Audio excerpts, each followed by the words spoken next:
During your last post-fight interview, on your last fight, you had a hit list. So you called out everybody.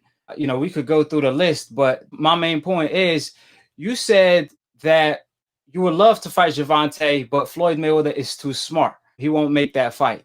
Then I believe a year or a half a year later, Floyd Mayweather came out after your saga with Gervonta training with Floyd. He came out and said you guys will never fight each other because you only got one more fight at the lightweight division and you have to move up in weight. So my question to you is, what's your take on what Floyd Mayweather said? Are you having a hard time making weight, or he's just saying that because he doesn't want the Gervonta versus Devin Haney fight right now? I got a fighter, one of the best fighters out there today, Gervonta Tank Davis. Right. I got it when he was young. I put him in a position. Now he's 3-time world champion. And it's another little kid that came up in my gym, that grew up in my gym, Devin Haney.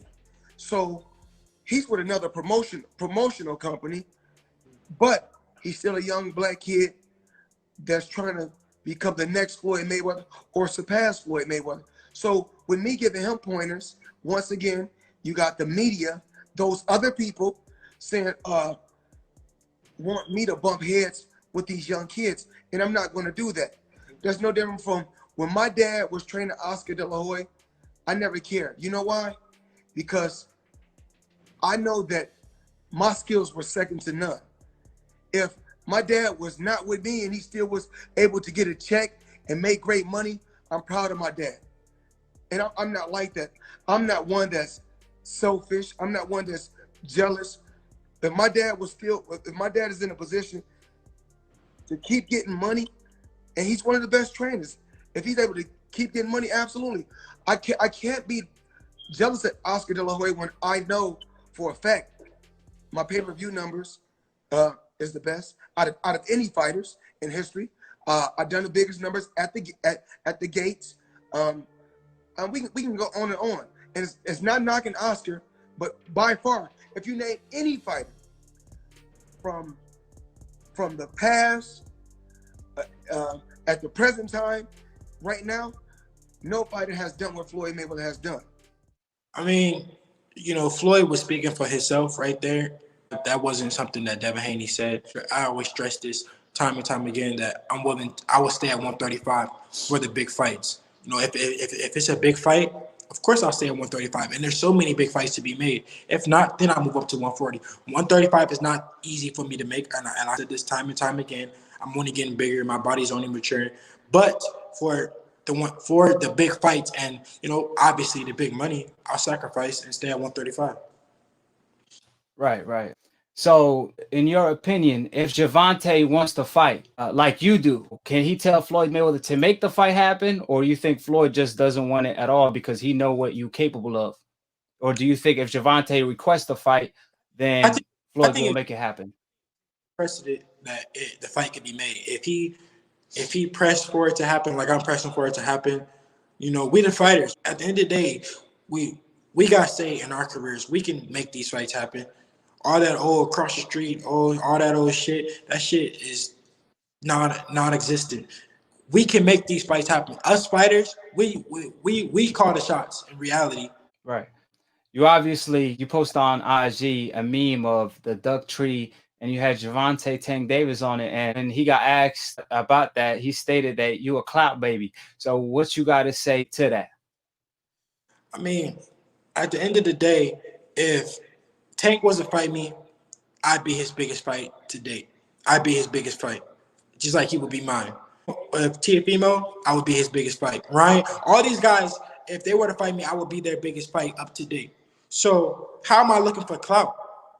At the end of the day, I'm not looking for clout. I'm trying to make big fights happen, and that's what the thing is. I can see if I was a guy that was, not in not even the top 10, not even in the top 5, not even world champion. You know what I'm saying? Where it would make no point to even fight me. Then I would say, oh yeah, that nigga looking for clout. But in our reality, the fans want these fights to happen. These are huge fights. How the fuck am I looking for clout when I'll be your biggest fight to date? you will make more money with me than you ever made in your career up to date. So how does clout chasing? It's not like I'm not an unworthy opponent. Right. Well, at the end of the day, it will be called clout chasing if you don't want the fight once you get a contract, you know. But if you calling somebody out and you really want the fight, then that's not clout chasing. That's just you wanting to make the big fight. So what was your take on Mike Tyson telling Gervonta that you, Shakur, Gervonta need to all fight each other? And he told Gervonta that he would love to see him versus you. What was your take on the jewels that Mike Tyson dropped on Gervonta?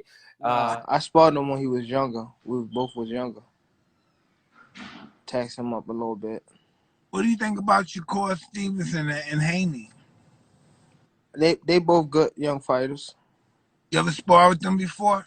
Yeah, I sparred with Shakur for my fight for my first title shot. I sparred with Shakur. I sparred with Devin too.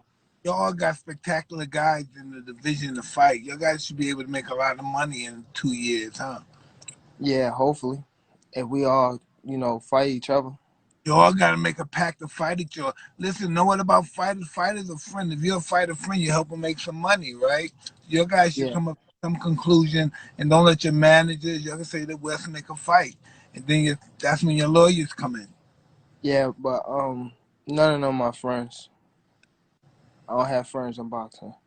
I know, well, negotiate a deal. Yeah, for sure. You know? Yeah.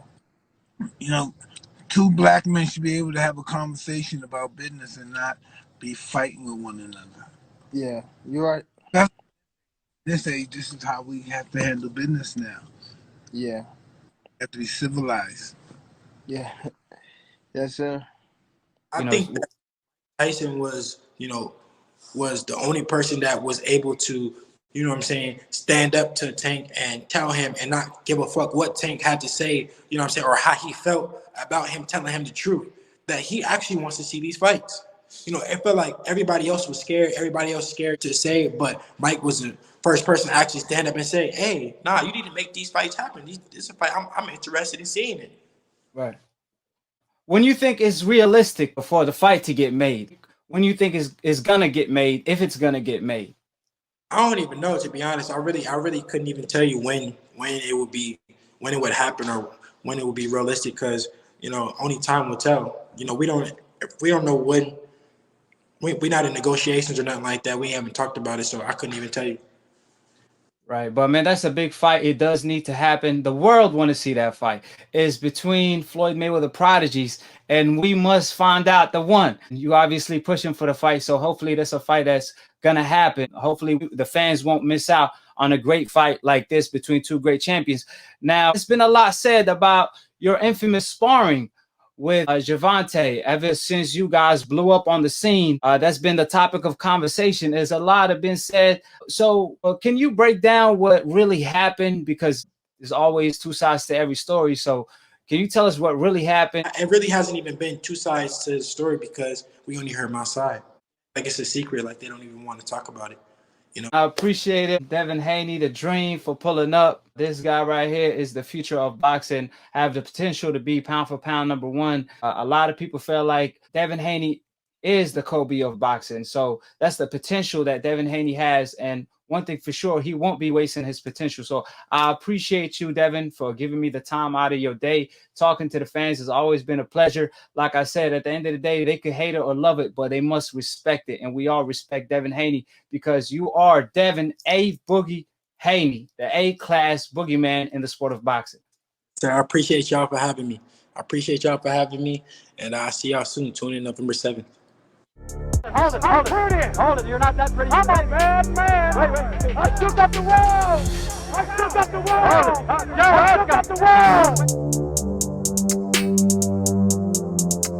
I bear witness, there's only one God, Allah, and Muhammad is his final messenger.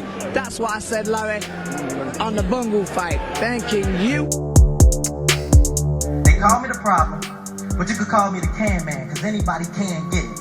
Africans, Americans, Dominicans, Mexicans, anybody can get it.